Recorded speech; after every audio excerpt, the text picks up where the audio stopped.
Welcome, everybody. Wednesday, July 10th. John Aravosis here. Hey, y'all, on YouTube.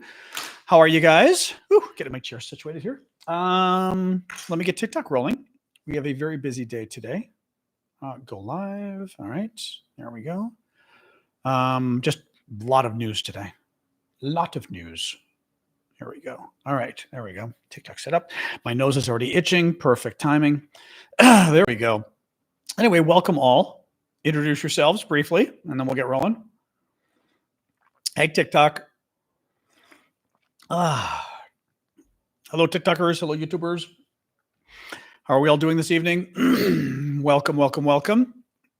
It is a balmy day in Washington, D.C., like it always is. Hey, Ken in Tennessee. Everybody else, maybe introduce yourselves as well really quick, just where you're from. I think it's always kind of fun for people to see that everybody's from all over the world. Hey, Macabre. Hey, Bjorn. Thank you, guys. Actually, Alexa, lower the temperature 1 degree. Sorry. She never understands me. Alexa, lower the temperature 1 degree. The AC is set to 75. Thank you. All right. Hey, Marcy. Hey, Life. Thank you for the gifts. Do a quick little introduction, guys, where you're all from, and then we will get rolling. Thank you, Alan, for the gift. Denmark. Toby, excellent. No plumbers and no fire alarms. Hey, I can't make plumbers. I can promise you there are no plumbers today. Fire alarms? It's what the gods, whatever the gods wish will happen. And in Scotland, a land with quokkas. I don't know what a quokka is. Neptunian. Anyway, Albany, Pennsylvania. I did just change my AC because I was getting. Actually, I'm gonna hit it again to make sure it goes on because it's a little warm in here. To be honest. Yep. There we go. All right. There we go. All right. I moved it a little using my Nest thermostat to make sure it turned on. My AC is always hot or cold, hot or cold. There's no in between. It drives me crazy. Anyway. Hey, Chazak, thank you for the gift. Anyway, guys, so welcome. I am John Aravosis. This is my daily show that I do Monday to Friday, 6 o'clock Eastern time, US. I broadcast live on TikTok. I also broadcast on my computer to YouTube, to you folks. And that's why you'll see me looking back and forth. And actually, you will often see me looking down because I'm reading your comments. So when I'm reading your comments, TikTok, you'll see me doing this, like Joyce giving the gift. YouTube, whenever I'm doing this, just so you know, I'm actually reading your comments. So every time on YouTube, you see me go like this, I'm actually looking to see what you guys are saying. So I'm actually not ignoring you. Anyway, welcome, guys. So very busy news day today. We are going to start off with the Biden news and then move over to Ukraine. There's a lot of news on both. Actually, a lot of news on both. I do use the fan in my AC, be kind, but sometimes when I leave it on full time, I feel like it gets even more humid in here.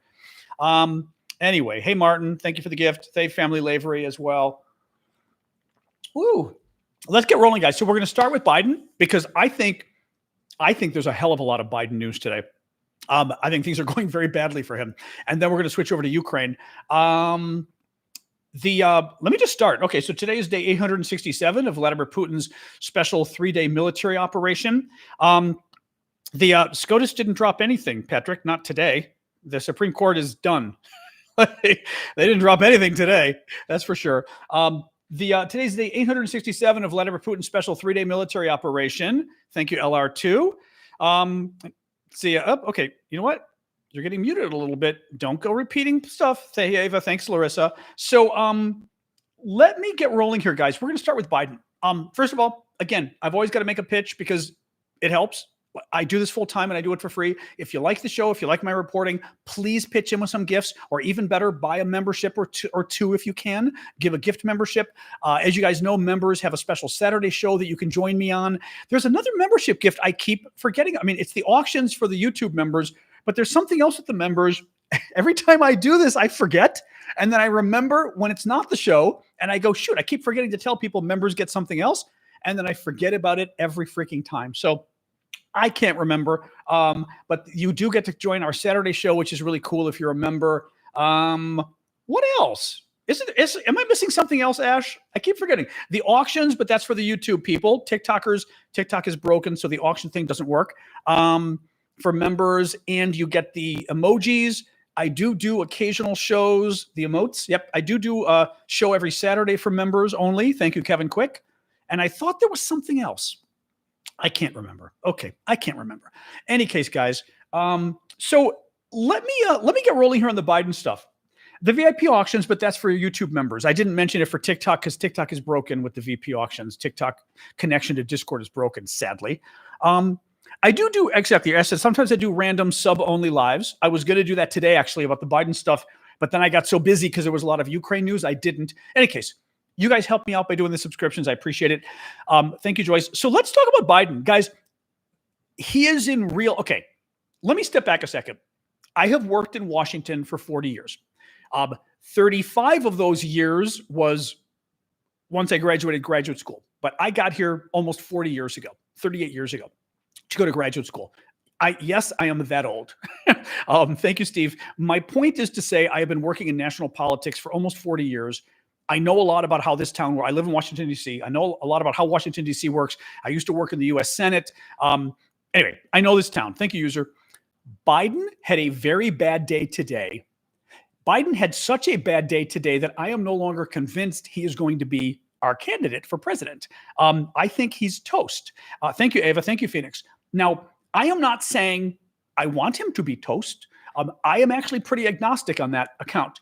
But as you guys know, I think the value added I bring for a show like this is A, I do know a lot about Washington. This is where I live and work, and B, I'm very good at this. So I'm very good at reading the tea leaves of what's going on.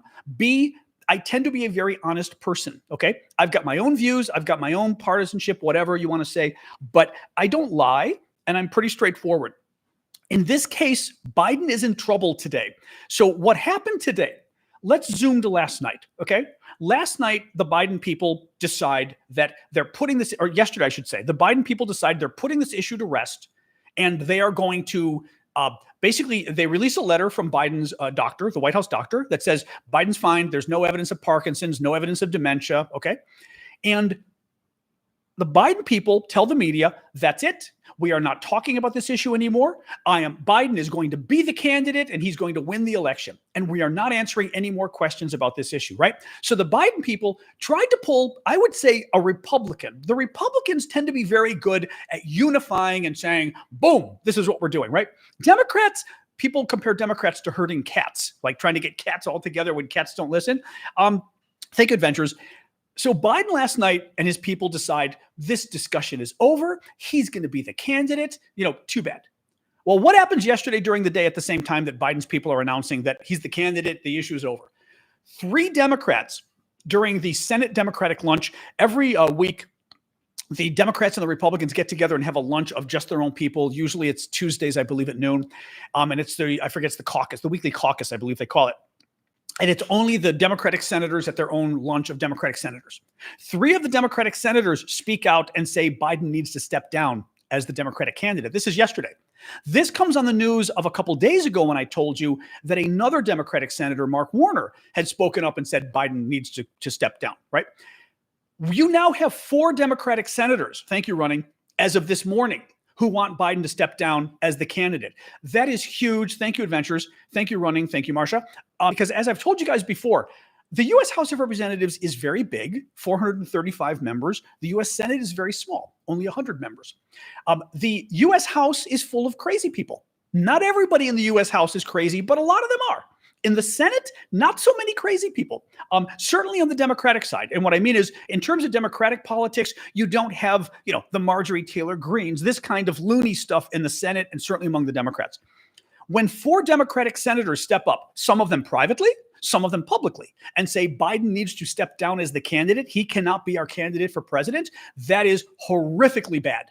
Because senators carry a lot more weight than House members, generally speaking, because there's so few of them. Senators tend to be much more serious. The 4 men who stood up, mind you, 2 of them privately, 2 of them publicly. The 4 men who stood up are respected members: Mark Warner, John Tester, Michael Bennett, and I'm forgetting who the 4th one was. Again, the point is actually Style 6, you should care. Style 6 is saying we don't care. Here, and you're not a troll, by the way, Ash, he's not a troll, but I have to explain something to you. We need to talk about the situation as it is, not what you want it to be, okay? I could not report on this, and you could know nothing about what's going on, and if Biden has to step down in a week or 2, you're going to be very surprised if I don't tell you about it now. I would rather tell you about what's going on because I think it's important for you to understand what's going on. Thank you, Ben. We are not talking today about what I want to happen. We are talking today about what I, as frankly a very good Washington, D.C. political expert and political consultant, am telling you is happening that you may not realize is happening. Today, Biden may have lost his chance to be the Democratic nominee. It was so bad. 4 Democratic senators are now opposing him. That is huge, okay? Nancy Pelosi came out and pretty much criticized Biden this morning, which is unheard of, okay? Thank you, River. Thank you, Jeff. Pelosi today. Nancy Pelosi, for any of you guys from abroad, or maybe some Americans may not know this too.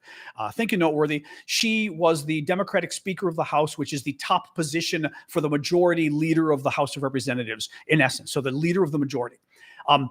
Thank you, Ethan. Pelosi today gets interviewed about Biden, and rather than, now mind you, okay, Pelosi, very powerful woman, used to be the leader of the Democrats in the House of Representatives. She isn't anymore. She's now just a member of Congress, but she is so revered and esteemed that it is a big deal when she speaks, right? It carries a lot of weight, and she's very loyal. She's a very loyal Democrat. Thank you, Dan. Thank you, Family Lavery. She's a very loyal Democrat. So Pelosi is not the person you would think would speak out and hurt Biden, right? Thank you, Jeremy. Here's what Pelosi did. Pelosi gets interviewed this morning. And, okay, again, let's set this up. The Biden White House made clear yesterday the debate is over, right? Biden is going to be the nominee. Biden is going to beat Trump, right? The Biden White House says the issue is closed. Nancy Pelosi today said the issue is open. She didn't say that. What she said was, look, both sides need to stop talking. Everybody with an opinion on this issue needs to stop talking, meaning those supporting Biden and those opposing Biden both need to stop talking. We need to put this issue away for a week. Hey, thank you, Brian Roberts, for subscribing, or somebody that bought Brian a subscription on TikTok. We need to push the issue aside for a week while Biden is in NATO. And then once Biden is done with the NATO summit in Washington taking place this week, we need to come together as a party, Democrats next week, and figure out our future. Pelosi reopened the issue today after Biden closed the issue. She said the issue is basically still live, and next week, Democrats need to revisit this issue and figure out what they're going to do with Biden. Again, this is after Biden already said the issue is done. Okay, thank you, Pedro. Then you get George Clooney. George Clooney is very interesting. George Clooney, famous actor, right? American actor, big Democratic fundraiser who did a big fundraiser for Biden a month ago. Biden came back. I'm forgetting if he was in Europe. Maybe he was in at the D-Day stuff, I think. I forget exactly. And Biden came back early for the fundraiser with Clooney in California. And I believe Biden claimed that that was part of the reason he was tired for the debate. So maybe it wasn't D-Day, but it was some other trip. George Clooney came out and did an article in the New York Times. It's called an op-ed, an opinion piece in the New York Times, which is one of America's most esteemed newspapers, one of the biggest newspapers, calling on Biden to not be the nominee. Clooney basically said he's too old. He said, age has caught up with you. He said, you're not the man I knew back in 2010 when you were vice president, and you're not even the man I knew back in 2020, right, when we got you elected the first time, Clooney said.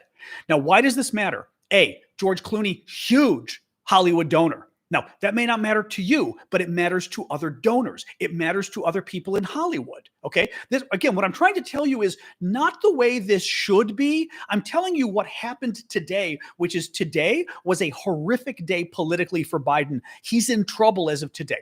So you've got 4 Democratic senators who are now opposing him, which is huge. I couldn't care less about the 5 or 10 House members other than Pelosi. But the 4 Democratic senators, huge problem. Nancy Pelosi, huge problem. George Clooney, huge problem because now you've got big donors standing up. The other one is Rob Reiner. Rob Reiner is another huge Democratic donor who called on Biden to step down. Richie Torres also stepped up today. Richie's interesting because Richie is young. I've interviewed him a few times on my podcast when I had a podcast. Very interesting guy, young, gay, African-American, Latino, smart as hell. Represents the Bronx, I want to say. I think it's Bronx, right? North of Manhattan. Smart as crap, this guy. Brilliant. I mean, I think he's brilliant politically and just a mind like this when you talk to this guy. So impressive. He says today 2 things. Let me read you what Richie Torres says today on Twitter. He says, in determining how to proceed as a party. Oh, okay, actually, stop. Let me tell you a second. Richie Torres 2 days ago was trying to shut everybody down who was criticizing Biden. 2 days ago, Richie Torres was tweeting and saying, this is a Democratic member of the House. We need to rally, the party together. So basically trying to shut down the naysayers, right? Thank you, Family Lavery.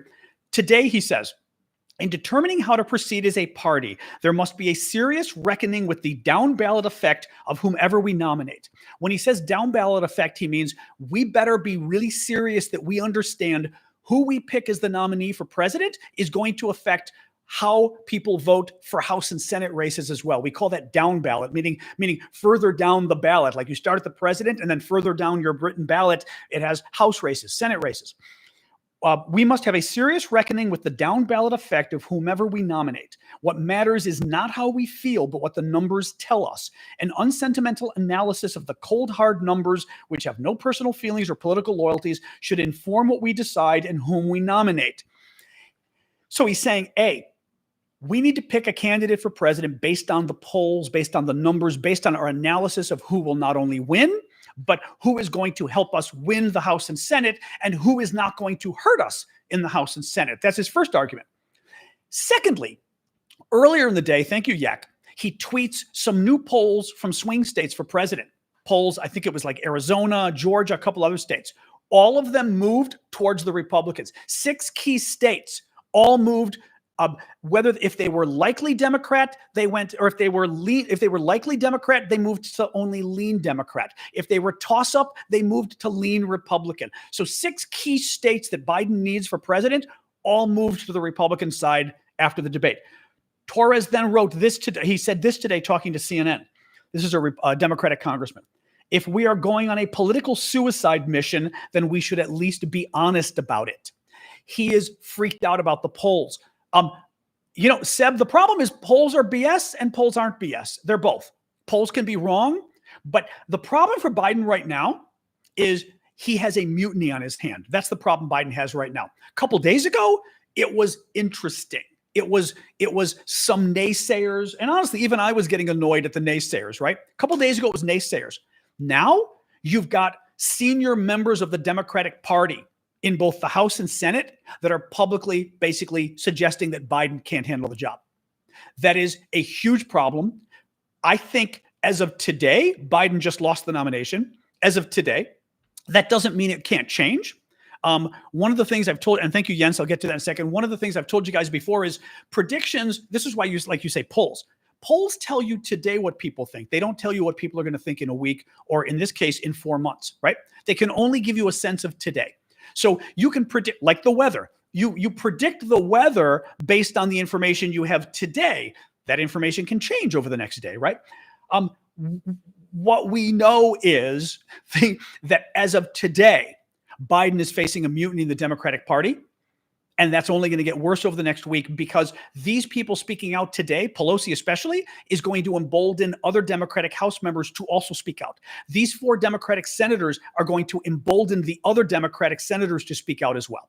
So that's what you guys need to know. Any of you who don't get it, honestly, I don't care because you're being stupid. I don't mean to be rude, but as people know here, I come to this show expecting a certain level of intelligence. This is not about stop bashing Biden. That's a stupid comment to make. We are talking about what is literally happening. Biden got in real trouble today.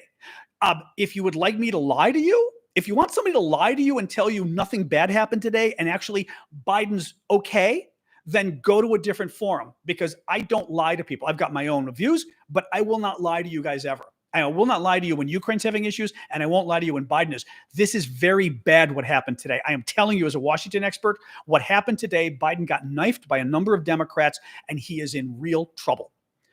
Just to summarize, because I don't want to go through it all again, 4 different Democratic senators have now come out, 2 privately in their luncheon and 2 publicly, and called on Biden to step down as the candidate. That is huge. Democratic House members, maybe. Senators do not do this. That is huge. Nancy Pelosi suggested that Biden may not be the candidate. I forgot to say, the other thing Pelosi said today, thank you, Succeed. I forgot about this. The other thing Pelosi said today, Pelosi gets asked, she used to be the Democratic leader in the House, but also she is still hugely influential. Pelosi gets asked about Biden and will he be the candidate? And she says, that's up to him, and I will support him whatever his decision is. If he wants to be the if he wants to be the candidate, I'll support him. And if he wants to step down, I'll support him. The problem is Biden yesterday already made his decision. Biden already said yesterday, it's over. We're not talking about this anymore. I'm going to be the candidate. Thank you, Bryce. And Pelosi today reopened it and said, but if he decides he doesn't want to be the candidate, I'll still support him. Let me tell you the way this works. If Joe Biden says, I am the candidate, I am not stepping down, which he did yesterday, and Nancy Pelosi, who is probably his biggest defender in the House and biggest defender in the Congress in many ways, and one of the most senior Democratic voices in the country, I would say she's the most senior Democratic woman's voice in the country in terms of politics today. Certainly, I'd say that in terms of politics. Hillary is in her own way, Michelle Obama in her own way, but in terms of members of Congress, Nancy Pelosi is the number one woman. Biden says, as I said, Biden says the discussion's over. What Pelosi should have said, if she were simply agreeing with Biden and defending him, I'm Pelosi, okay? Biden says the discussion's over. I'm running. You ask me and say, well, John, what if he doesn't run? My response is, he's running. He's our nominee, and he's going to beat Donald Trump in November. You just watch. That is literally the answer you give in politics if you're trying to shut the conversation down, and Biden already shut it. She didn't say that. She said, well, if he's the nominee, I'll support him. And if he isn't, I'll support him too. It's up to him whether he does or doesn't want to be the nominee. And I think we need to have a discussion about this next week. I mean, it was like, oh my God. So anyway, bottom line, as I said, guys, if you get upset about this, that's fine, but that's not really the point. We are trying to have an intellectual discussion here today and talk about the fact that the floor dropped out under Biden today in terms of Democratic support in Washington. And the question becomes, what happens next? I think he's in trouble. He's in trouble. So in any case, like I said, if you guys don't like this, leave, because I will not lie to you. And if you don't understand the analysis here, then you're visiting the wrong guy. But as I said, because we're going to be talking about this issue, and we're going to be talking about all the election issues between now and the election. So you shouldn't be here if you don't want to have an analysis of literally what happened in Washington today. So I really mean it. I don't want people to leave, but people who are literally saying, don't talk about this, you need to go, because you're visiting the wrong guy on the wrong site. Thank you, Marcy. In any case, what a mess. Oh my God, what a mess. I mean, it is going to be a mess over the next couple of weeks. Next week is the Republican convention. The hope was that people would be focusing on the Republicans. Thank you, World is my oyster. Here's the problem. Next week, when everybody should be focusing on the Republicans, we're going to still be talking about Biden. That's not good. Thank you, PC Null. That's not good at all. This is bad. This is very bad for Biden. Let's see what happens. But you all need to know that as of this morning, a lot changed and he's in serious trouble right now. Who else? Who knows? Who knows? How do you elect someone with Parkinson's? Fortunately, you don't have to, because Biden doesn't have Parkinson's. If you mean somebody who literally can't remember who's president, then you shouldn't vote for Donald Trump, if that's what you mean. Donald Trump still thinks that Barack Obama is president. Multiple times on the campaign trail, actually. Donald Trump said, actually, by the way, Ash, you can ban the word Parkinson's too, because that's a troll talking point now. That person's a troll. But Donald Trump literally has repeatedly said that Barack Obama's president during his speech. He totally screwed it up. So if we're going to talk about who has dementia and neurological disorders, I got news for you. It ain't Joe Biden. Biden is too old, however. Yes, Biden's absolutely too old, I think. Absolutely. Jeffrey Epstein issues, that's a whole Trump problem as well. Absolutely. Yes, Stephen Critchfield, I did. This is my show. If you don't like it, you can leave. But if you do like it, stay. Because a lot of us come here every day, and we come here to have a serious talk about politics in Washington. We have a serious talk about Ukraine, and it is no nonsense, no bullshit. And if you want bullshit, I suggest you visit one of the other creators that's going to tell you everything's okay. Everything's happy. Democrats are going to win. Biden is loved by everyone. The Democrats are united, and it's all happy land. And good luck. Good luck. So, there we go. And that's a Russian troll. Now, that one's a Russian troll. I always tell you guys this. Somebody wrote, you are a liberal hack. Remember I told you, the Russian trolls will always bring up some weird talking point that's unrelated to what we're talking about. I'm explaining to you that Biden is in trouble, and the person's talking point they put out there is, you're a liberal hack. That means they're claiming to be a Republican. If you're a Republican, why would you be upset with me for saying Biden's in trouble? If you're a Republican, you're probably very happy. Not probably. You're very happy that Biden's a Republican, that Biden's in trouble. But anyway, when I trade troll, we never define what trolls are. Trolls are basically people who come to cause problems. They are often paid. The Russians pay them. The Chinese probably pay them too. I'm sure some of the political parties pay them as well. Some of them are just organized. They can be organized by far right or far left groups like 4chan, 8chan.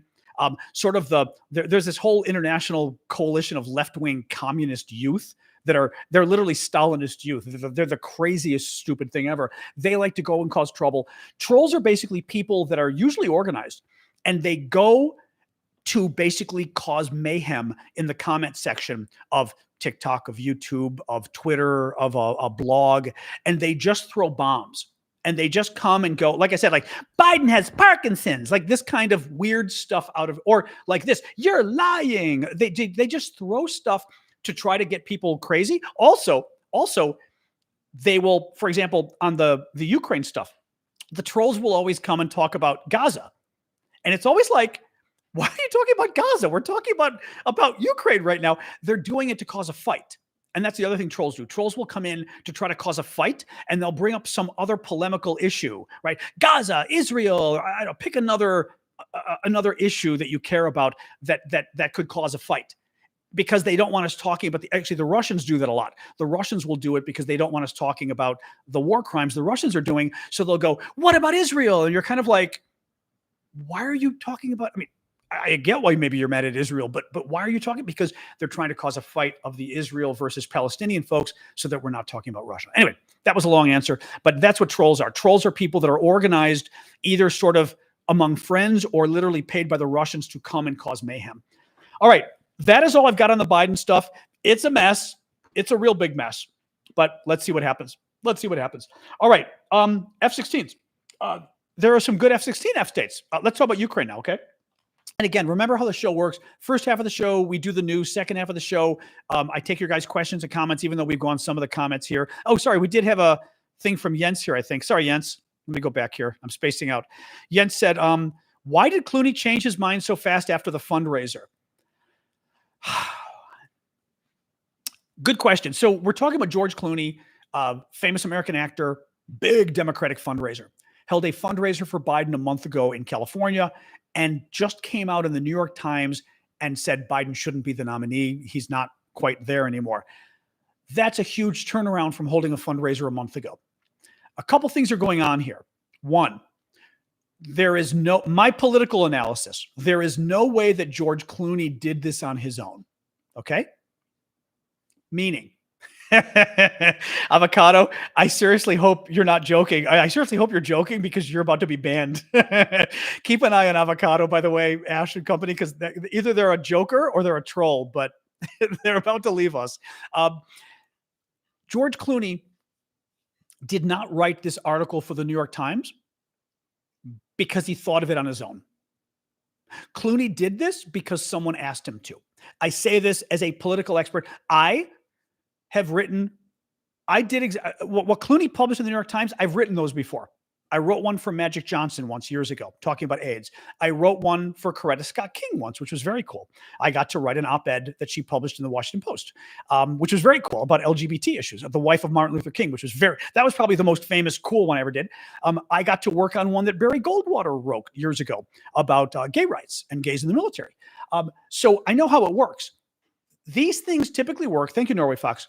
These things typically work by op-eds, by famous people, by somebody reaching out who has an interest and says, I am trying to push an agenda. In this case, I am trying to push Biden out of the race. And I think you could help by writing a piece for the New York Times. I will help you get it to the New York Times. I will even help you do a draft of it so that you can then read it and you can edit it, right? Thank you, Chase, for subscribing, or whoever gave Chase a subscription on TikTok. But my point is that I think it is very unlikely that George Clooney on his own said, I'm going to write to the New York Times. That's not what happened. Somebody, my guess, somebody with an interest in this reached out to Clooney and said, we've got to get rid of Biden. Now, it could be somebody with an altruistic interest. It could be Pelosi or somebody, right? It could be somebody who said, we are in trouble. We are going to lose the House. We're going to lose the Senate. Like, we're going to lose the presidency. It's going to be a disaster, right? We've got to get rid of him. Or it could be somebody, Gavin Newsom, I don't know, somebody who wants to be the candidate instead of Biden, who reaches out to Clooney and says, hey, can you help? So it's hard to know. It's hard to know. But it didn't happen on its own. Thank you, Lamb Chop. I would say this. Clooney met Biden a month ago at the fundraiser. Clooney might have had the same experience at the Biden fundraiser that we had watching the debate. I mean, I would say the most obvious answer to why Clooney changed his mind in a month is he met Biden a month ago and it freaked him out. That's probably, I think it's that mixed with somebody reached out to him and said, the poll numbers are horrific. By the way, this is a serious problem in that it's bad enough. Thank you, Annie, for the gift. It's bad enough if Trump wins, right? Because we know who he is. Annie, multiple gifts there. Thank you. Or for the gift. So it's bad enough if Trump wins. But if Biden were to bring down the Democrats and lose the House and the Senate, we already think Democrats are going to lose, but who knows? The House, Republicans control the House. We think Democrats could win the House. Now the thinking is Democrats may not win the House because of Biden. If Donald Trump becomes president and he controls the House and Senate, kiss my health insurance goodbye. Kiss Ukraine goodbye. Kiss everything goodbye. It is one thing for Trump to be president because he will screw Ukraine, but he may not be able to kill my health insurance. Last time Donald Trump couldn't kill my health insurance. This time, if he gets control of both bodies, he may be able to. Now, he did have control at one point last time too. But anyways, so that's that. Anyway, that's sort of the issue on all of that. All right. All righty. So let's move on here, guys. F-16s. All right, we'll talk about Ukraine and then we'll come back to the Biden stuff at the end. So F-16s. Financial Times reports today that Anthony Blinken, U.S. Secretary of State, said today that the first batch of F-16s are already en route to Ukraine, which is great news. They're already on their way. These are the F-16s that are coming from Denmark and the Netherlands.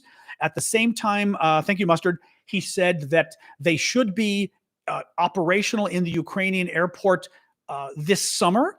By this summer, I'm assuming he means by the end of August. He didn't give a date. But typically, even though summer, I think, goes to September 20th or 21st or whatever, at least as an American, when you say summer, you mean August. You don't mean September. You just don't mean September. So I think he means by the end of August, these planes should be operational. Now, we don't know how many. It's a handful. It's not. It might be 8 planes, right? It may be 12 planes. It's not necessarily 78. Norway also announced today it would begin deliveries of 6 F-16s to Ukraine this year. Keep in mind, thank you, Robert, this is a big question. Not only how many F-16s is Ukraine getting totally, okay? Zelensky says they need 128 F-16s. So far, NATO has pledged 79 F-16s. So there's a question of how many is Ukraine getting total? Zelensky still says there's not enough. The other question, which Red Terror just said, coming too slow, too little, is when are they arriving? Right? It's one thing to get 79 F-16s. Are they coming over the next 2 years? Right? So that Ukraine gets 12 F-16s this year and another 12 next year, right? I mean, that matters. So that's one of the issues too, is how many planes are they getting and how quickly are they getting them? Having said that, it is still good news, obviously, that the planes are going to start arriving hopefully in the next few weeks. So that's good news. Thank you, Family Lavery. Do keep the gifts coming, guys. Remember, like I said, I do this show for a living. I do it full time. And your guys help me pay my bills and help me keep doing it because I got to be able to pay the bills or I can't do the show. So please do keep it coming. You have made it possible for me to do this whole time. So thank you. I have a long piece here that is important. Thank you, Running. And thank you, Jane, for the gifts. There was a series of tweets today by Michael Kaufman, who is a very interesting defense expert, very smart guy. I believe former Russian or former Soviet, but I think former Russian. Thank you, was it Mabel, for the gifts there? Thank you, Steve. And he is a very smart analyst about Ukraine and Russia, very trusted, very respected. I think he may be with Carnegie Endowment. I think he's with Carnegie Endowment. I should know that, but I'm forgetting, or he was. He did a series of tweets today. He just visited Ukraine and summarized where things are with the war. Thank you, Sean. I want to read you a number of his tweets because, as I said, he's very smart. He's very respected. He just went there, and I think he had a really good summary on a number of different issues you guys have asked me about recently. So let me read several of his tweets, okay? This is a big defense expert about Ukraine. Ukraine faces difficult months of fighting ahead, but the situation at the front is better than it was this spring, which backs up what we were all thinking, right? More worrisome is the state of Ukraine's air defense and the damage from Russian strikes to the power grid. Thank you, Blue Ariel, always generous. Ukraine's manpower, fortifications, and ammunition situation is steadily improving. Russian forces are advancing in Donetsk, eastern Ukraine, and likely to make further gains, but they have not been able to exploit the Kharkiv offensive into a major breakthrough. Russia was doing this big attack in the Kharkiv area, northeastern Ukraine, and we were concerned about Kharkiv. We were concerned about the region overall, and Russia just was never able to make much progress, which is good. Thank you, Darlene, for the gift. The Kharkiv front has stabilized, with the overall correlation of forces not favorable to Moscow there.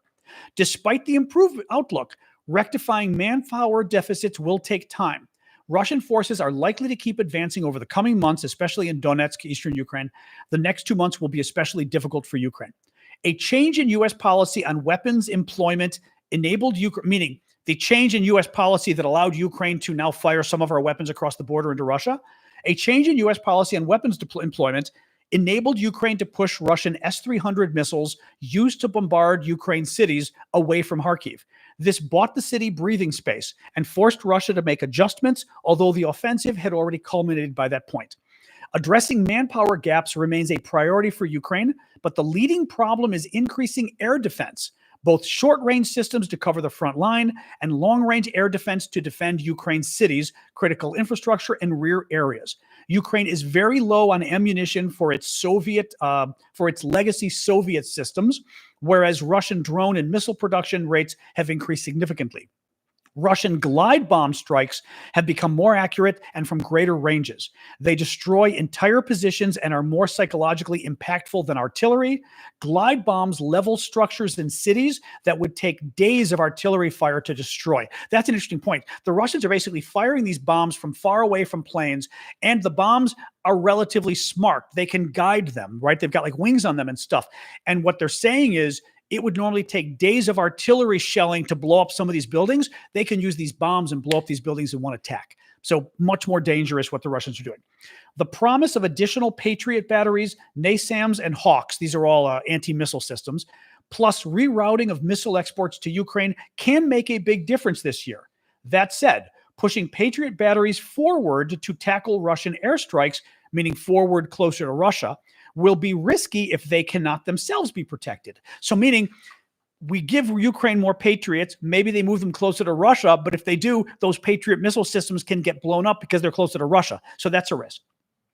Western munitions have reduced the fire disparity. So he's saying like artillery and other munitions we've given Ukraine have already been quite impactful in terms of addressing the disparity between the amount of ammunition the Russians have and the amount of ammunition the Ukrainians have. The Russians had a hell of a lot more. Now it's closer, which is good. Thank you, Bob, for the gift. At Kharkiv, there is relative parity of 1-to-1 between Russia and Ukraine with the amount of ammunition they have. Elsewhere, it's 5-to-1 and declining. It was 10-to-1 elsewhere before, so this is better. Though there are still issues with having the right charges, blah, blah, blah. After the passage of new mobilization laws, so this is dealing with the draft in Ukraine, Ukraine's first month of increased mobilization shows significantly higher intake of men, so that's good. You guys had asked about the mobilization question in the last week. That's going much better.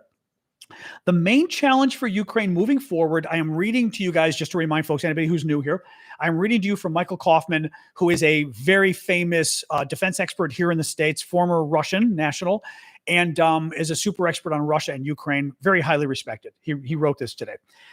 The main challenge for Ukraine moving forward is Russia's airstrike campaign. While Shahed-type drones have become increasingly easy to intercept, Russian airstrikes have become more sophisticated, and Russian missile production rates have notably increased compared with 2022. Russian airstrikes have crippled much of Ukraine's non-nuclear electricity generation. In the summer, Ukraine has been getting by thanks to solar energy, with shutoffs at night. So with power being shut off at night, but they've got enough solar energy to make up for the power deficit this summer. But looking at expected gigawatt output versus demand, the country faces its hardest winter yet this winter. Ukraine needs 16 gigawatts of energy this winter. Optimistically, it will be able to produce 12 gigawatts. That's huge. That's 25% less than it needs, right? So Ukraine needs around 16 gigawatts. Optimistically, they may be able to produce 12. That's a huge problem, 25% short. Thank you, Robert. Getting there will require a combination of increased imports and numerous gas units, blah, blah, blah. Anyway, thank you, Robert. Robert always is generous with the dino gifts in many ways. That's it from Michael Kaufman, but I wanted to read that to you because I thought it was very interesting. He's very smart. It's long, but he is really an expert on Ukraine and Russia, and it gives you a sense overall of ammunition, the draft, the electricity generation. So his big concern is the electricity issue really over the next year. Who is that? Thank you, Annie, for the stinging bee. All right, let's keep going here. Bloomberg. So the Brits said something good today. Not really a change of policy, but, good. Let's put it that way. Bloomberg reports that Keir Starmer, who is the new British prime minister, signaled that Ukraine can use British Storm Shadow cruise missiles to strike military targets inside Russia, confirming he would continue the previous British government's policy on its use of long-range weapons. So this is not a new policy, but what's nice about it is the British Prime Minister reaffirmed the Conservative government's earlier policy that Ukraine could use British weapons to attack Russia. And the new government on the left is saying policy is still in place. Why does that matter? Well, obviously it matters for Ukraine, but it also matters because they're trying to signal to Russia.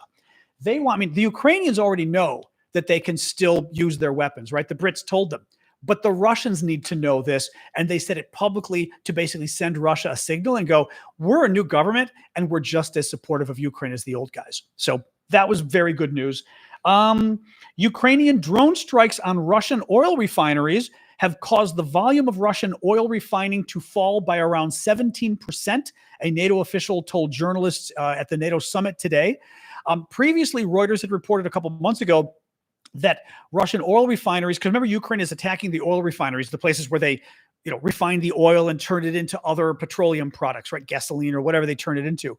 And the Ukrainians have been hitting it with drones, and they're hitting the drones into these oil refineries and blowing them up. Previously, Reuters had reported that the Ukrainians had destroyed somewhere between 13 and 14% of Russia's refining capacity. Now the number's up to 17%. That's good. This matters among other reasons because the Russians make a ton of money off of their energy. 40%, I had read, of the Russian federal budget, 40% of the money for Russia's federal government budget comes from energy sales. 40%. Thank you, user 336. So for Ukraine to be able to take out some of that capacity to refine, to produce the energy products that Russia sells is huge. Also, it helps affect the military as well. It affects, like I said, Russia's exports. It's taking, as Russia's doing to Ukraine, taking away someone's energy is a big deal. Although Russia's doing it as a war crime, of course. Thank you, James Althouse, versus Ukraine, but nonetheless, thank you, Pizdolis. Russian inflation update. As I said, there was a lot of news today. Bloomberg, price growth, basically Russian inflation, not good for Russia. A lot worse than ours, by the way. The official Russian inflation rate increased to 8.59%. The official American inflation rate is maybe around 3.5% or so, I think. We're actually going to get the new inflation rate tomorrow morning, the 11th, but it's around 3.5%. The Russian inflation rate is 8.6%, 8.59. That's the official rate. The unofficial rate, what people think it really is, because basically the Russian government lies, the unofficial rate is somewhere between 15 and 20%, people think, which is horrific. Like I said, our inflation rate is 3.5%.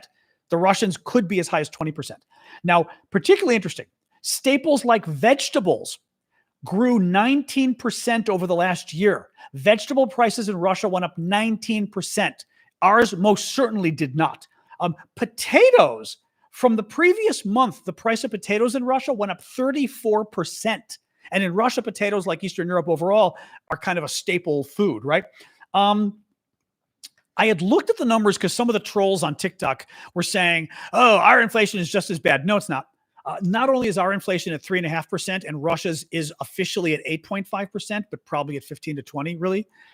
But since COVID, more or less, like 2021, 2022, Russia's inflation increased 32%. American inflation increased 20% over the last like 2 years. Okay, so the last 2 years, ours went up 20, which is still a lot. That's not small. But Russia went up 32%, 50% more than ours. And that doesn't, I mean, anyway, oh, I'm sorry. The other point too, actually, I don't want to get too much into inflation stuff because it's confusing. One of the reasons inflation isn't as bad for Americans as Russians is Russians spend a huge amount of their paycheck on food. Much, I forget the exact percentage. Theirs is like 35%. Ours, does anybody remember what ours is? Thank you, Irene. Alexa, what percent of the paycheck God damn it. Alexa, what percent of their paycheck do Americans spend on food? See if you can do this. Alexa, you ignorant slut. Alexa, what percent of a paycheck do Americans spend on food? From answers.com. On average, Americans spend about 10 to 15%. That's what I thought. That's what I thought. 10 to 15%. Alexa, stop. 10 to 15%. Yeah, I was thinking 10% is what I heard, PC Null. So Americans spend 10 to 15% of their paychecks on food. The Russians spend like 35% of their paycheck on food. Okay. And we're talking average here. Different people are different, but average, this is a fact. We're not going to argue it. The Russians spend a hell of a lot more. So when food prices go up, it affects Russians more than us. Russia food prices went up 50% more than ours, and American wages are going up much more. American wages are increasing more than inflation, which means it sucks that the prices went up. But if you're making more on average, and on average it helps. In any case, last little story or two. You know what? I'm going to skip the other stories. A couple other stories that I don't think matter. All right. I only put up one auction item so far. We do auctions every week to benefit Ukraine. 50% of the auctions benefit me. 50% benefits Ukraine. The one thing I've got up so far is playing cards, and they're very cool. They are playing cards that wonderful James got us from Ukraine. And I'm a little afraid that for TikTok, I probably can't show you the actual cards, but they are playing cards devoted to the various explosive devices the Ukrainians are using in the war, mines, grenades, all sorts of stuff. And they're actually playing cards. This is just the cover. They're bilingual, which is nice because you actually can, read it. But they are cards, cards for playing cards, ace of spades, king of diamonds, whatever. But each card has a different explosive device and it explains it in Ukrainian and English. So anyway, I thought this was very cool. This will be for our VIP auction. It's already live on Discord. The other auction items, I don't have the other auction items up, but we've got some real cool t-shirts. Another one of those juniper trivets made in Ukraine for putting hot food on. It's not up yet, though. Number of other stuff. I can't show you a card, Natalie, because they've got bombs on them. So YouTube might be okay. TikTok would not be okay. Trust me, I thought about it. I was going to take it out, and I thought, this is literally a picture of a grenade. So yeah, TikTok would not be very happy. So yes, and I did say trivet, exactly, even though I don't think anybody knows what that word means other than a few people on here. Anyway, TikTok's rules are weird, which is why we don't like to court the TikTok gods and cause problems. So yes, our auctions are over on Discord. I only have the one auction up, and it's only for our VIP members right now on Discord. But you can find the Discord link in my profile on TikTok. Click that link. There's a URL in my link on TikTok. Click it, and you'll see Discord is the first thing. For you guys on YouTube, just go to the description of the show, and literally you'll see a link for Discord in there. I don't think today's the day to go live with Yulia Solak because we've already been going too long. Not today. I'd love to go live with Yulia, but not today. It's too late. Yeah, because it's 10 to 6, 7, and we're only getting to taking people's questions right now. And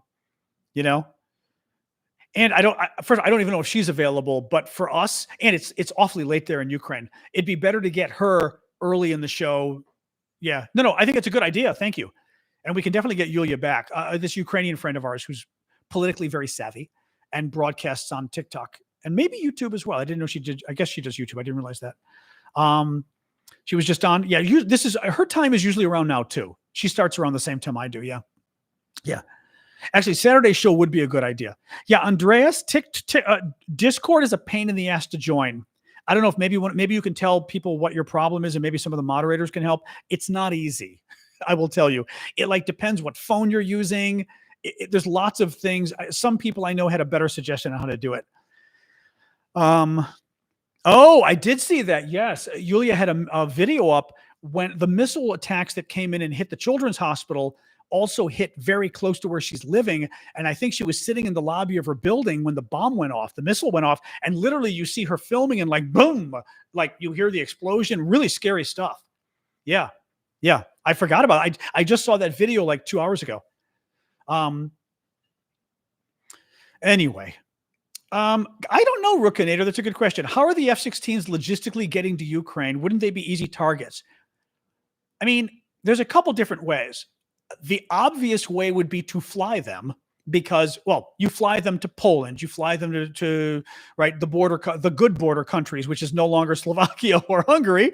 Maybe you fly them to Romania or Poland, right? The question then is how you get them into the country.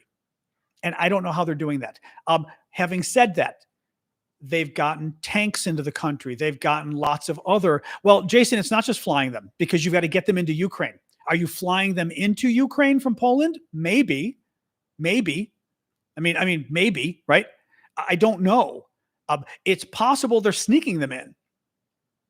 They may be, for example, it's not like the Ukrainians are bringing in all the tanks they brought in and they've got them sitting on an open train so everyone can see, right? So the Russians go, oh, there's a train with Ukrainian, with American tanks. Let's blow it up, right? So I'm not sure. So my point is the same way they're able to secret in tanks and things like that into Ukraine, they might be doing that with the F-16s. But I don't know, Mustard, maybe you could fly them in. I don't know. Maybe you would fly them in, you know? I guess it depends, right? It would depend on what the Russian, an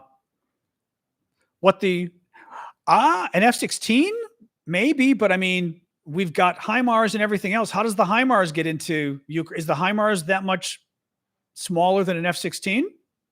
Right? How are they getting there? Are they driving a HIMARS on the open road? Maybe. No. Having said that, maybe the situation in like Western Ukraine is safe enough that they can drive them on the open road. I just don't know. I was wondering that too about how they get there. Yeah, I just don't know. Yes, Connor is asking, what do I think of the UK giving permission to Ukraine to use missiles to strike inside Russia? It's good. It's not new. They already had the permission. This was simply the new British government on the left reiterating the policy of the British government on the right that existed before. The British government simply wanted to send a message to Russia that their policy had not changed. Ukraine already had the right to use British weapons, including cruise missiles, to attack inside Russia. And actually, the Brits were, I think, Callum could probably tell you, but I think the Brits were the first ally to tell the Ukrainians, certainly major ally, to tell the Ukrainians, go ahead and use our weapons. We don't care. When the Americans were freaking out and the Germans, the Brits said, go ahead, use ours. So this was actually the British government reiterating British policy to let the Russians know that nothing changed with the new government. So therefore, even though I don't think there's a risk of war anyway from this policy, the policy didn't change, so the risk of war will not change, right? Callum has been busy. Callum got engaged. He's been I think he told everybody publicly. I think so. Oh, well, I'm telling you. One of our moderators just had a baby, and another moderator just got engaged. So very exciting. Woo woo. Alexa, raise the temperature 1 degree. Because now I'm cold. The AC is set to 75. All right.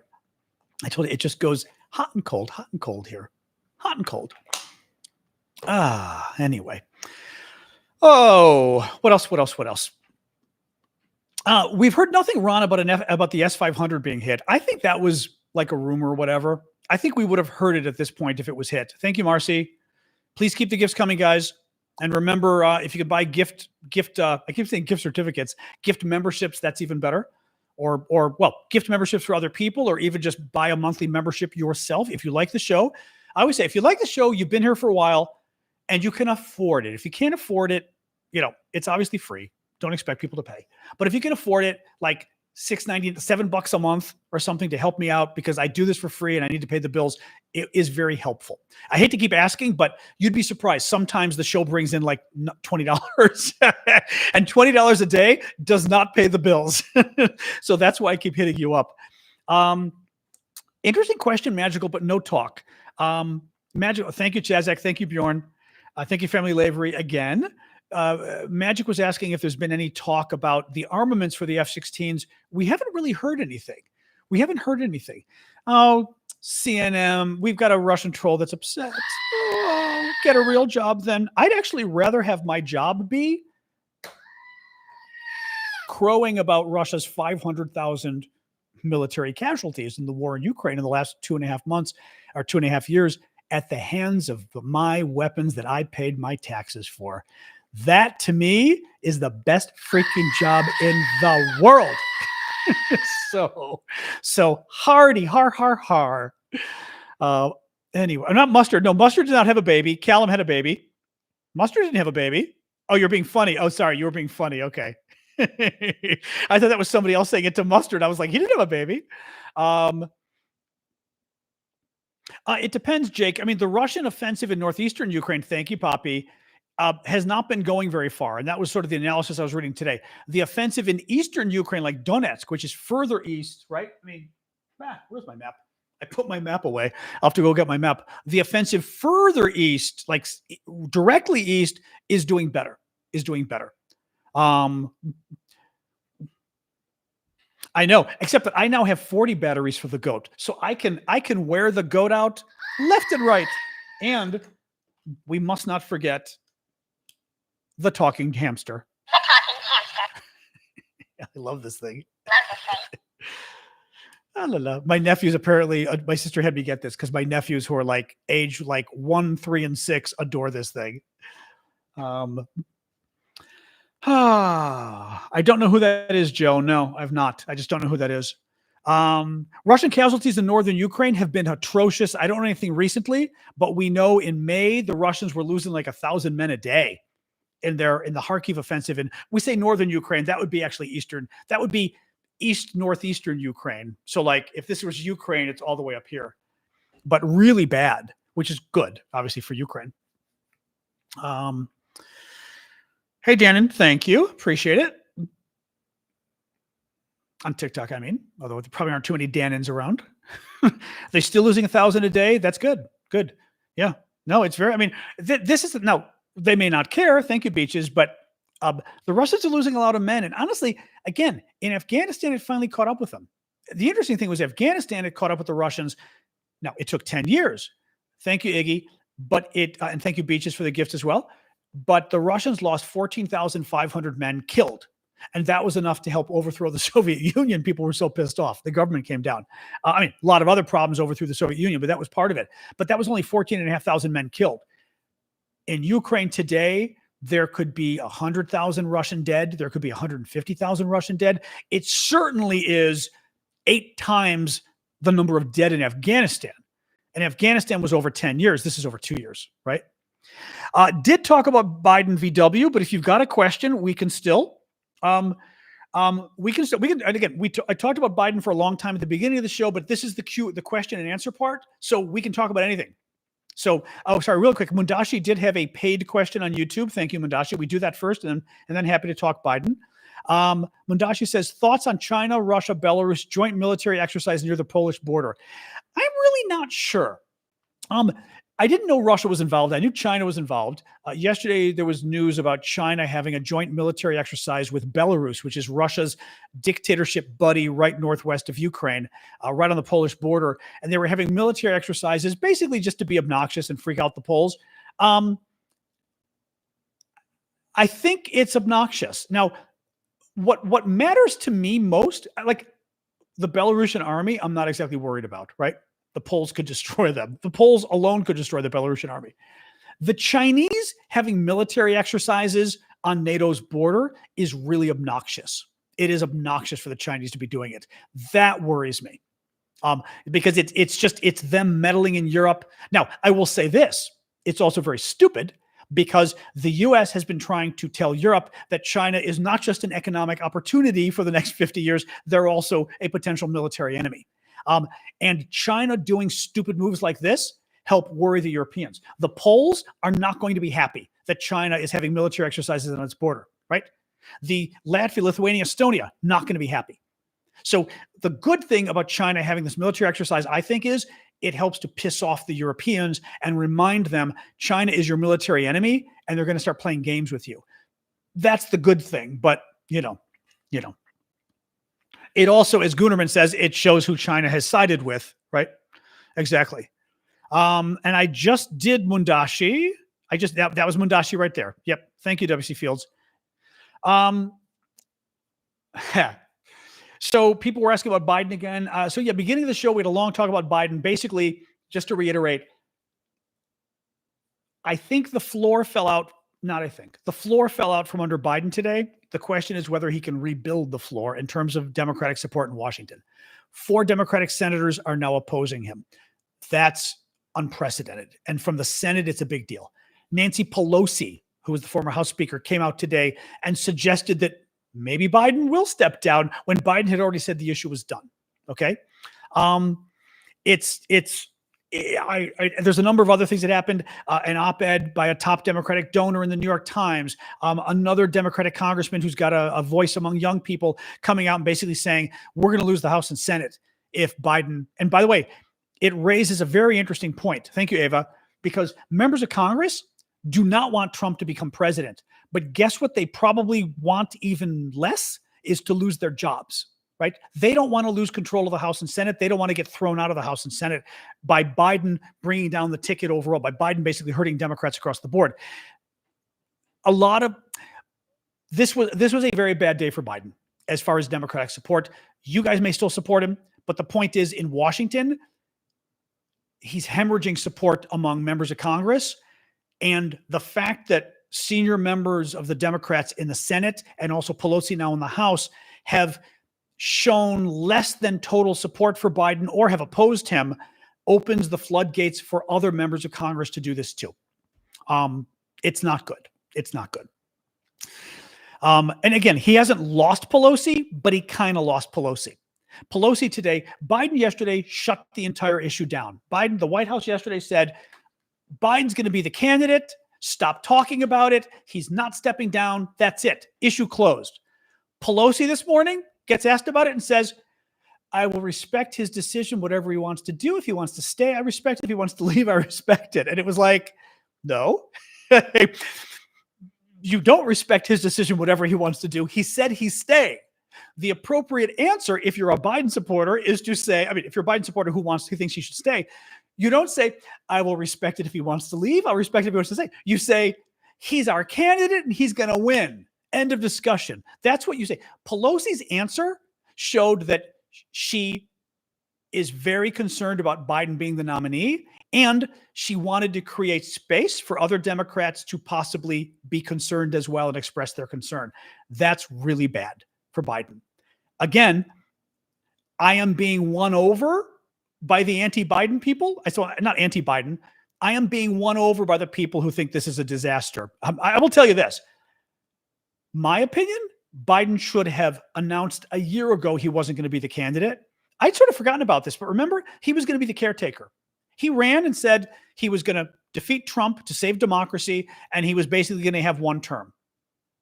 Had he announced a year ago he was only having one term, we could have had a normal Democratic primary. Everybody would have fought, but that's democracy. He didn't do it. He waited until now, and then he goes on stage, and the man we're looking at is frankly kind of scary. And I'm sorry, it scared me what I saw on stage. I would vote for him over Trump. I would vote for my dog over Trump. Yes, but a lot of Americans might not vote for my dog over Donald Trump. That's the concern, right? Anyway. I don't know well enough. I actually have to check. I have to call, I've got a friend who knows this stuff very well. A friend of mine is, number of friends, but one friend in particular who really knows the process, because it's very complicated how Democrats pick their candidate. And I've got to talk to him and see to find out, what is the actual process? Thank you, Nicholas. Now, first of all, I guarantee you there are articles out there. I should have Googled them, but I guarantee you there's an article out there that says what the process is. Max Track's already bid on the playing cards. Thank you, Max. Appreciate that. But I don't know what the process is. Sasha for president, for replacing him. I just don't know what it is. Oh, did she? That's funny. AOC filed articles of impeachment against 2 Supreme Court justices. I did not see it. I don't think it's going anywhere, but nice to see her do it. Well, there's an interesting question. Amber says the campaign money can only be used for Biden or Harris. I don't know. I don't know about that. Because, for example, could Biden and Harris use the money to attack Trump, even if they're not the candidate, right? I just don't know.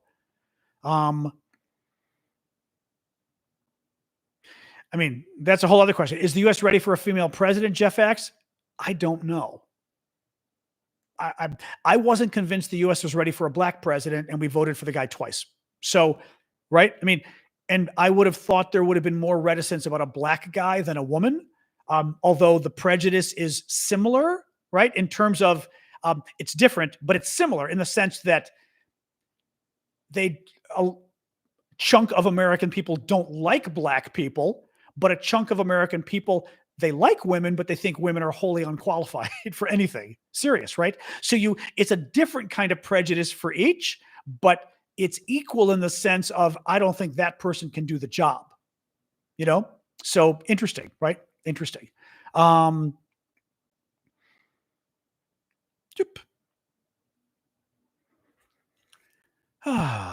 both minorities. It's different. Well, minorities. Are women a minority? It's kind of a funny question. That's a funny issue too. I don't think women are a minority, but they're a discriminated class, right? I do talk fast. Sorry, Luxus. I always talk fast though.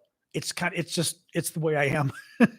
I try to slow down, and I will try again, but it's very hard.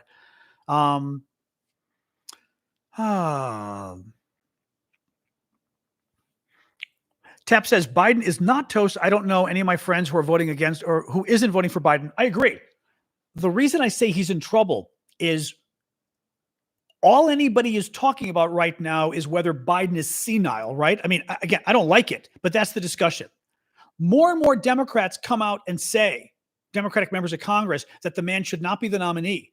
Oh God, Stephanopoulos today. Jesus Christ. Let me tell you about that one. Hurts Biden more and more and more. You're okay, but there's a lot of voters in the middle who are going to say, I'm not voting for this guy, right? And the election is unfortunately a little too close.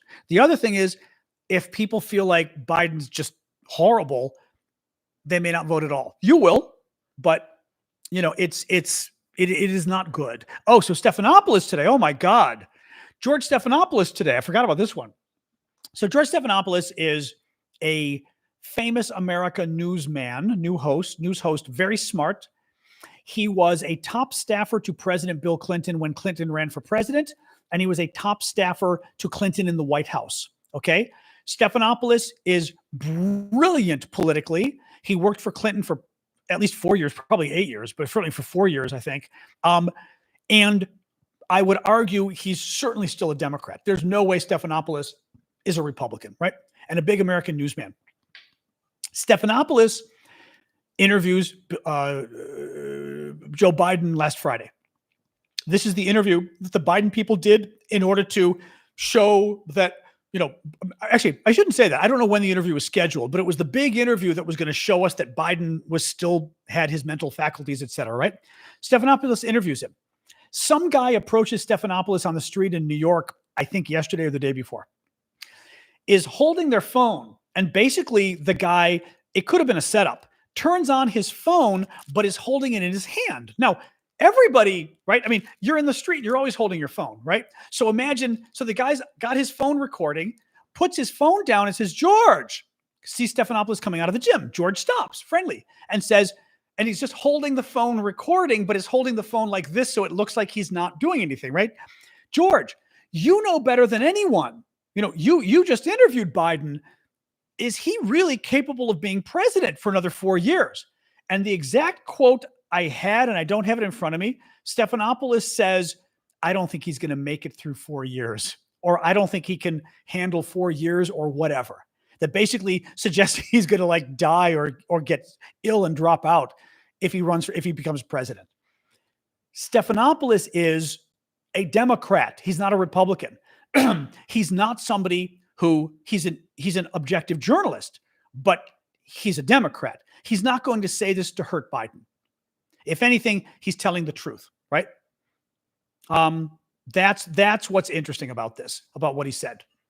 So, but that didn't help either, because that's a whole other thing that shows that even the guy who interviewed Biden most recently, even the guy who interviewed Biden most recently said this. It's bad. I can't trust you. Why? You're leaving, by the way. I can't trust you. You can't trust me that I'm telling you what was reported in all the papers today about George Stephanopoulos. What does that mean? You're leaving us too for a little bit. That's truly.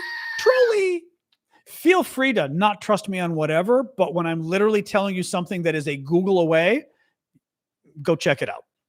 I am not a MAGA person. Facts do not change because they happen to hurt the guy that I think should win the presidency.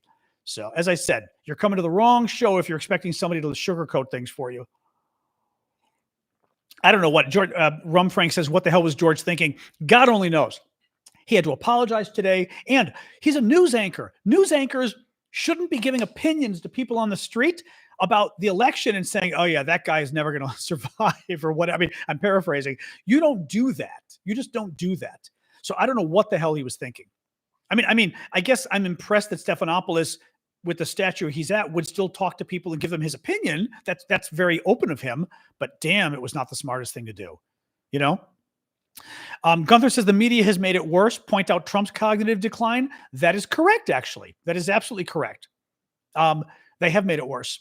The media turned this into a problem. Okay, Biden was horrific at the debate. It was scary bad, how bad Biden was. But the media took the story and decided they wanted Biden to drop out of the race. And that was wrong. But guess what? They now created a climate that a lot of Americans are worried, and the polls are now getting worse. And now it becomes a problem for Democrats, even if the media caused the problem. And by the way, Biden and the media 50-50 caused the problem. Biden should have stepped down a year ago. Not stepped down, but a year and a half ago, Biden should have announced, I'm not running for re-election, right? So it's his fault we're in this problem right now. Second of all, it's the media's fault we're in this situation because they're the ones that created the, oh my God, does he have Parkinson's? I mean, all that crazy bullshit. They're to blame for that. Our problem is, and I always tell people in politics or in marketing as well, public relations, I should have said this earlier in the show when people were saying, stop talking about it. When you have a public relations problem, a perception problem, a marketing problem, right? An image problem, it doesn't do you any good to say, stop it, right?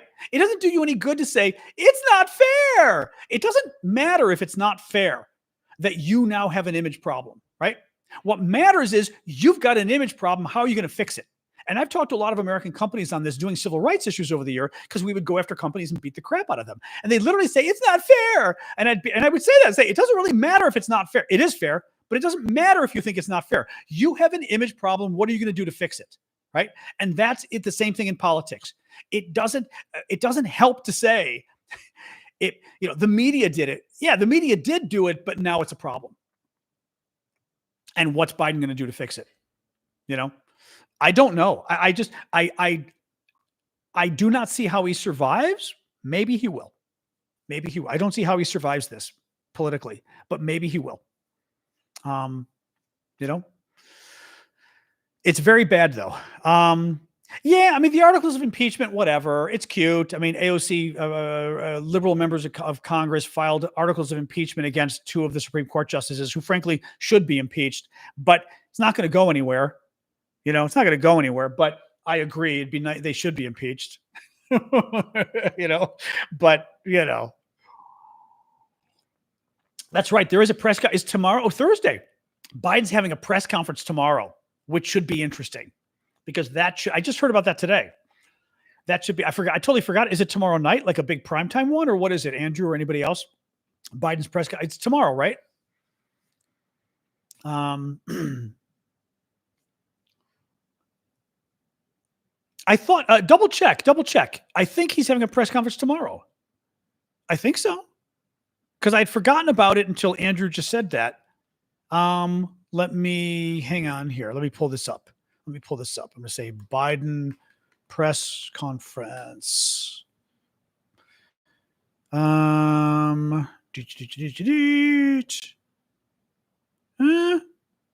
don't. I'm not seeing it here though. Isn't he? He's having an interview with MSNBC. Is he not? I don't know that he's having. I thought I read that he was having one tomorrow. Am I wrong? Or is he not holding one tomorrow? Help me out here, folks. Oh, Thursday press conference. Here we go. MSNBC. Oh, shit. MSNBC's doing, I hate that. They're doing, it's a broadcast. I don't want to broadcast. He is having a press conference tomorrow. At least we know that, but there's no story. Plans primetime press conference. No, that's primetime interview. Where's the press conference?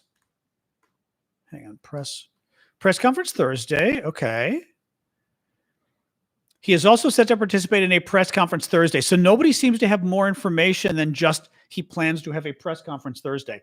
What I'm curious about is it going to be a primetime press conference, meaning, 8:00 in the evening kind of thing? NATO press conference? Okay. That's interesting. I didn't think of that. That's interesting. Okay. Yeah, no more information. That would make sense if it's a NATO one. That would make sense. Okay. Yeah. That makes sense. What will America do if Trump wins? Die. Like the alien said in Independence Day. What do you want me to do? What do you want from us? Die. Well, that's what Donald Trump wants, and that's what he's going to get. If it's a NATO press conference, it could be around 5:00. Yeah. I thought he was going to do like a big, serious White House one, Oh, boy. Oh. That's another question, too. He may not take questions. He may not take questions at all. He may do a statement and leave. He may take one or two questions, and that's it. Now, I will say this. Biden tends to be better at candidates. He tends to be better at press conferences, I think, than debate. He was terrible at the debate, right? Archon says, do you think either candidate will survive 4 years in office?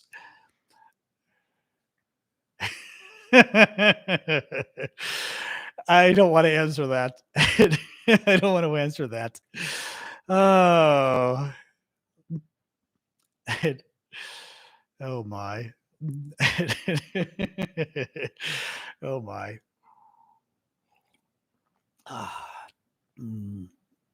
Oh my. But yeah, we do need to know though about the issue with the money. Like who gets that's what I was going to look as we were talking is we need the process for replacing the candidate, so to speak. But that is a whole complicated process. But also, if Biden steps down, who can use campaign money is my big question. Hang on. If Biden drops out of the campaign, this money would likely be used to support the campaign of whoever wins. The DNC keeps that money and would presumably use it for the Democratic nominee. Which money? Let me see here. USA Today has a story. The Democratic Party ended with money that the nominee will use. Yes. The DNC money will be used for the nominee. Hang on. Biden has 3 joint fundraising committees. Hang on. Let me see here. Which groups? They might do that. Super PACs. Super PAC, obviously, that doesn't change. You know what? This article from USA Today is not very good, I will say. I'm trying to find. Here we go. New York Times. They'll have a good article. Okay, hold on. New York Times. Thank you, Nicola. Let me tell you here. Over the last 2 years, Biden and Harris have together raised hundreds of millions of dollars. That money has been split across the Biden campaign, the Democratic National Committee, and almost every state Democratic Party. Right, so they can give the money to others, and various joint fundraising. As of June, all of those groups had about $240 million in cash on hand. Most of that money, say the stockpile at the Democratic National Committee, wouldn't be affected by a change of nominee. But the most important money is in the accounts held by the Biden-Harris campaign committee, $91 million as of May 30th. That money has been, as of May 30th, we don't know the latest. That money has been raised by the Biden-Harris ticket and belongs to the Biden-Harris ticket. The only people whom that money follows are, you guessed it, Mr. Biden and Miss Harris. So if Mr. Biden were to cede his role and Miss Harris were to be the official nominee, her new ticket would have almost no interruption financially. She would have immediate access to $91 million. What if the nominee were not Harris, but it became Gretchen Whitmer or Gavin Newsom, other governors? In that case, almost all of the $91 million in the campaign account would have to be refunded to donors. Ooh, a pretty remote outcome. That's weird. One caveat, the money that is designated for the primary election as opposed to the general election could be used by anybody up until the Democratic National Convention. But there's a catch. Oh, God. If someone other than Ms. Harris were to lead the ticket, oh my, listen to this. If someone other than Kamala Harris were to lead the ticket, meaning if she stays the VP, wait a minute. No. If someone other than Ms. Harris were to lead the ticket, the Biden-Harris campaign could transfer the $91 million to a federal super PAC, which could spend it on advertising for the new Democratic ticket. Oh, okay. That's actually very good. Okay, so at the worst, what happens is that 91, Kamala Harris doesn't get the nomination. It goes to Gavin Newsom. I don't know, Gretchen Whitmer. At the very worst, that 91 million, so a big chunk of 200 million or whatever will go to the right people. 91 million cannot be used by Gavin Newsom, but that 91 million can be given to a super PAC, which is an outside group that can fight for Gavin Newsom. The reason campaigns don't like that is because the campaign wants to control the money. The campaign wants to control the message. A super PAC cannot coordinate with the campaign. They've got to be separate, right? So if you give the money to a super PAC, the super PAC could talk about anything. And if you're a campaign, you want to be the one figuring out what the messaging is and all of that. But it means at least it's not, the money isn't wasted, right? That's good at least. That's very good. Okay. That's good at least. What I was going to say is, what if Kamala Harris stays as no, I don't think she would do this. What if she stays as the VP and somebody else is picked as the presidential candidate? Because she's on the ticket, does that mean all the money can still be used for the race directly? Right? Probably, because the money is for her and Biden. Interesting. Of course, Democrats abide by the rules. They have to. Legally, they'd have to. They would be sued in court. And unlike Republicans, Democrats don't try to violently overthrow the government, and they don't threaten to kill court judges. So yes, Democrats will abide by the rules. They always do in these things. There are 1,000 people in jail right now for trying to violently overthrow the government. And I've got news for you. None of them voted Democrat. So, anyway. Interesting. He would need Henry says, why doesn't Biden appoint Harris to the Supreme Court? You would need a vacancy, but that's an interesting point. But you'd need a vacancy to do it. So, in other words, there's no seat open right now. Right? Yeah, Chuck says Hakeem Jeffries, and some of you guys are saying here, says he's behind Biden. That's a good thing. Yeah, for Biden, that's a good thing. Yes. Hakeem Jeffries is the current majority leader of the Democrats in the House. Democrats are the minority. Harris would also have to resign as VP. I don't know what you mean. Under what scenario?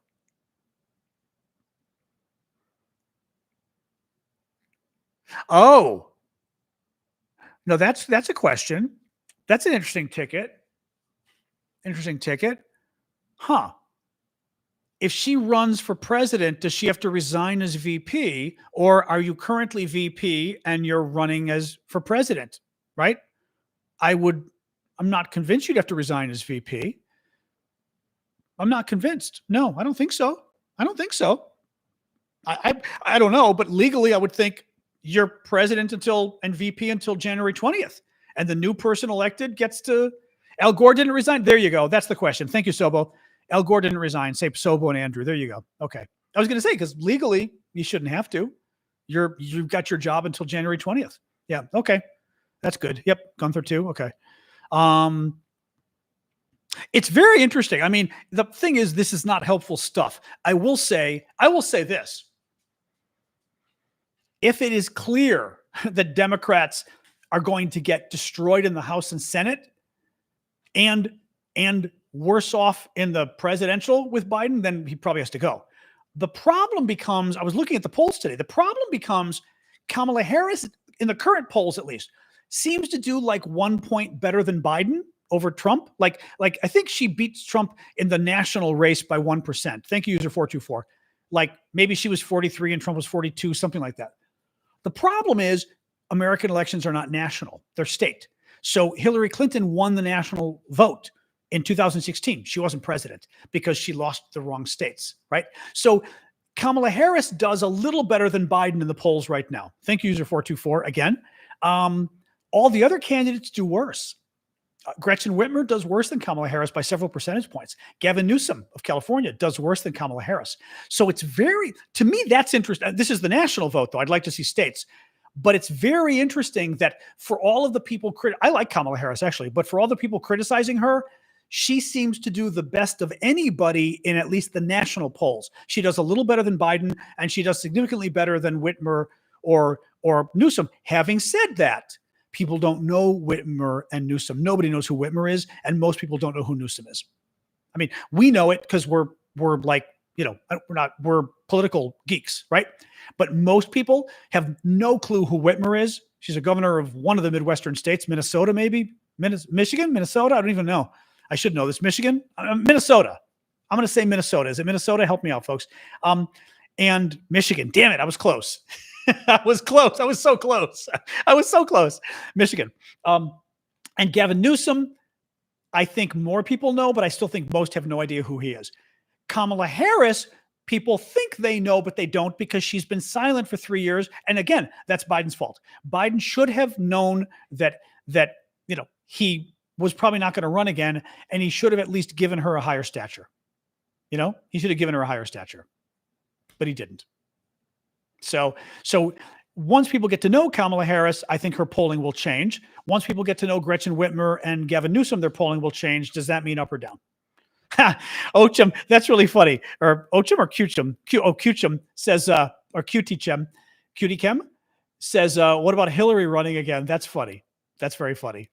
That's very funny. That's very funny. Oh my. Now, Newsom's a great speaker. Newsom is very good at the debate and stuff. Kamala Harris is smart. I don't think she's always as good at the debating as she should be, but I think she's a brilliant woman. And I like her. Yes, Zerpachi, the vice president is supposed to be invisible, but that's the problem, is in a situation like this, the vice president's been invisible, so she's whatever the Republican Party defines her to be, right? So Pete Buttigieg, I like Pete. I would support Pete. I still think it might be too early for Pete. I'd like to see another 4 years under his belt. Hell, Pete could go 8 years. He's probably, was he 50? Alexa, how old is Pete Buttigieg? What is your problem? Alexa, how old is Pete Buttigieg? Pete Buttigieg is 42 years old. Oh my God, he's only 42. Oh, I'm thinking he's 50. He's 42. It's a little early. He's got time. The dude's got 20 years to run for president. He's got 20 years to get ready. He's going to run. And he's only 42. My God. It's probably still a little early for him. His problem is he's little. And I mean it. It's a problem. Those who got pissed off, I talked about Michelle Obama. Now we're going to talk about Pete Buttigieg. Appearances matter in politics. He's small. That does not go over well typically when you're running for president. They want somebody who looks like a strong businessman, right? Which is a problem for women as well. Strong businessman, this kind of thing. But I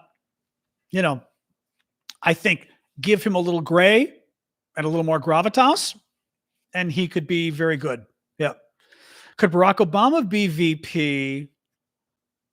I think so. That's a good question. I think so. But he certainly can't be president if the president dies. Frank is saying no. Mundashi says no. Okay, I don't know. I don't know what the rules are on that. He cannot. People are saying okay. Oh, that's interesting. That's okay. That's a good point. Rookinator says you have to be eligible to be president in order to be vice president. That's interesting. Okay. I see what you mean. That's a good point. Yeah. Yep. Yep. Interesting. Well, Gunther, the fact that you had to go back 200 years or 230 years or whatever the hell to find a president who was 5'4" kind of proves my point. So, but no, it's a fact. We've talked. We pulled up this data before. American presidents are men. They tend to be white men, and they tend to be over 6 feet tall. That's just what they are. They're always tall. Very rarely are they short. They're almost always 6 foot and up. Pete Buttigieg is shorter than me. Alexa, how tall is Pete Buttigieg? I'm gonna say he's 5'8". Poll says 5'8". 5 feet 8 inches tall. Yeah, he's 5'8". There's a poll said too. That's short to be president. Might be able to pull it off, but it's short. Again, these things matter. You may not want them to matter. Doesn't matter if you want them to matter. What matters is whether they matter to the public, and they tend to. You know, I love Michelle Obama. Didn't say anything about her. Love her. I'm 5'9", Jeffrey. I love Michelle Obama, but I'm not convinced Michelle Obama wants to be president. You know, who is Shapiro? Ben Shapiro? Who the hell's Shapiro? PGH. I hope you don't mean Ben Shapiro.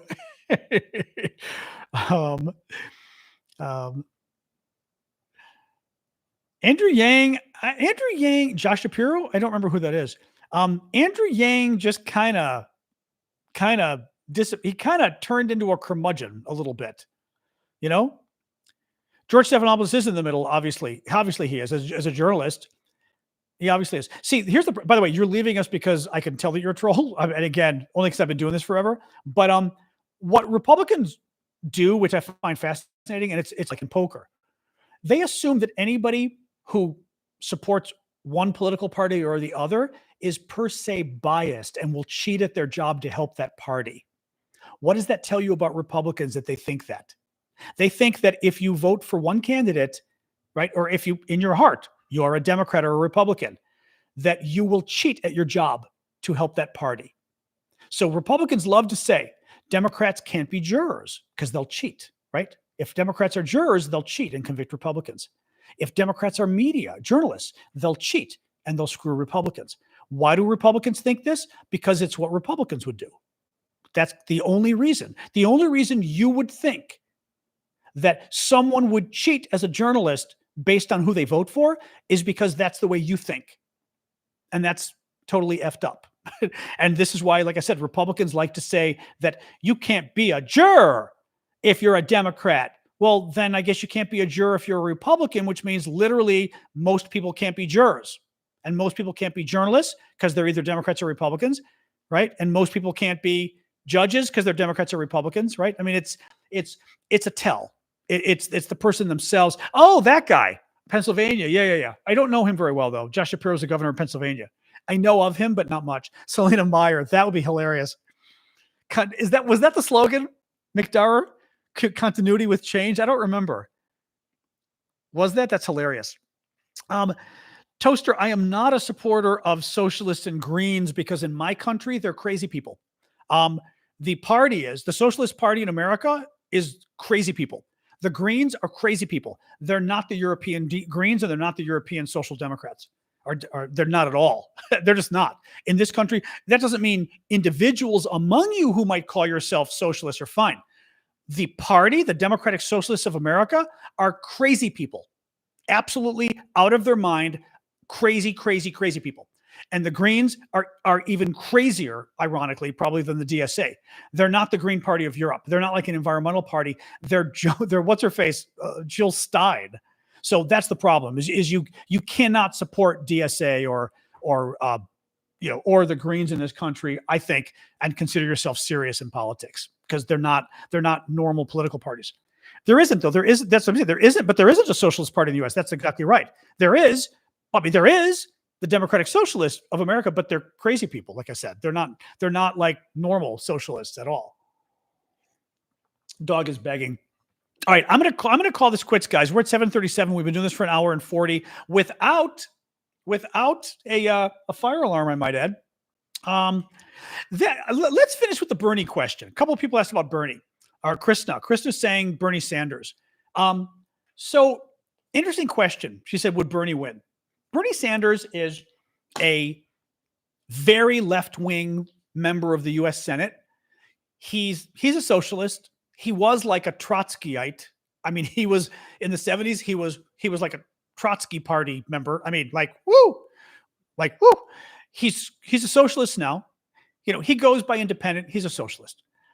The problem is Bernie Sanders, I think, is 80. How old is he? Alexa, how old is Bernie Sanders? Bernie Sanders is 82 years old. Oh my God, he's 82. Oh, I didn't even know that. He's 82. So we're going to replace Biden. Is Biden 81 or 82? I think is Biden 81? We're going to replace an 81-year-old with an 82-year-old because the 81-year-old is too old, right? What do you do about it? I just don't think that works. Yeah, he's 81. So you can't, I mean, that's just, no. Bernie has a good argument because he was the number 2 last time and he did very well, right? So I think Bernie Sanders has an interesting argument to make saying, hey, I was the number 2, right? In terms of got the second votes, but he's 82 years old. I mean, he's just 82 years old, you know? Hey, Dragonfly, thank you for that. It's just not going to work. Oop. Thought I heard thunder. Hopefully not. Oh, I think I did. Oh, yes. Oh, yeah. A nice little one of those pop-up thunderstorms rolled over. Hopefully the dog won't hear it. I heard rumbling. They were talking about possible, like, because of the heat being so, intense, that we might get like these thunderstorms popping up tonight. Yikes. Anyway, Bernie's too old. Yeah, he's way too. No, I think his mind is totally there. La la la la la. We're talking loud so the dog doesn't hear the thunder. La la la. And this means that next thing I'm gonna have to give her a pill. La la la. He's oh my God, 82 is too freaking old. He just can't be. He can't be 86 and president. I mean, again, we're gonna get rid of an 81-year-old to pick an 82-year-old. I mean, I just think that makes us look pathetic. Whether or not Bernie would be a good candidate, it just looks pathetic, So and honestly, the pressure of the office is too much. Maybe we need to stop electing 82-year-olds or 80-year-olds president, or frankly, 77-year-olds. All right, I'm going to get going, guys. Thank you, Suzanne, for the heart. Back tomorrow. Remember, 6 o'clock Eastern time, U.S. We will talk about the latest Biden stuff, and we'll talk about the latest Ukraine stuff. But both of these are burning issues right now, so we'll talk about both.